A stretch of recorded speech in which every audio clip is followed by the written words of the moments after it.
മനുഷ്യ ജീവിതത്തിൽ യഥാർത്ഥമായ സമാധാനവും സന്തോഷവും നൽകി തരുന്ന ഒരു വ്യക്തിയെ ഞങ്ങൾ പരിചയപ്പെടുത്തുവാനാണ് ദേശത്ത് കടന്നു വന്നിരിക്കുന്നത്. കർത്താവായ യേശുക്രിസ്തു ഇങ്ങനെ അരുളി ചെയ്തു, ഞാൻ എന്റെ സമാധാനം നിങ്ങൾക്ക് നൽകി തന്നിട്ട് പോകുന്നു, അത് ലോകം തരുന്നത് പോലെയല്ല. പ്രിയമുള്ളവരെ, നേരത്തെ പറഞ്ഞതുപോലെ ലോകത്തിന്റെ സമാധാനം അത് നശ്വരമാണ്, അത് ക്ഷണികമാണ്, അത് നൈമിഷികമാണ്.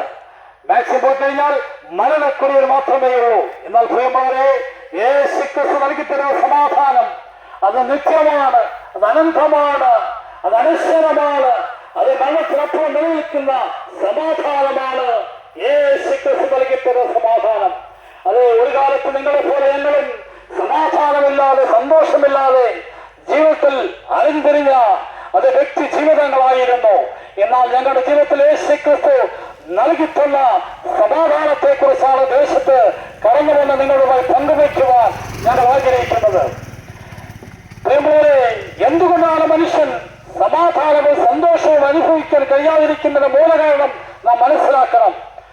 വിശുദ്ധ ബൈബിൾ പറയുന്നു, മനുഷ്യനിൽ കുടികൊള്ളുന്ന ഭാവമാണ് നാം ഇന്ന് അനുഭവിക്കുന്ന സകല പ്രശ്നത്തിന്റെയും മൂല കാരണം.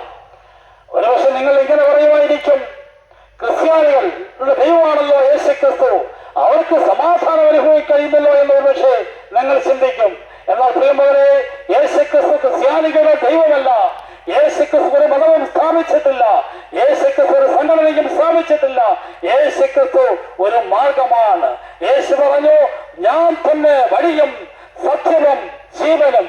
അപ്പോൾ യേശുക്രിസ്തു ഒരു വഴിയാണ്.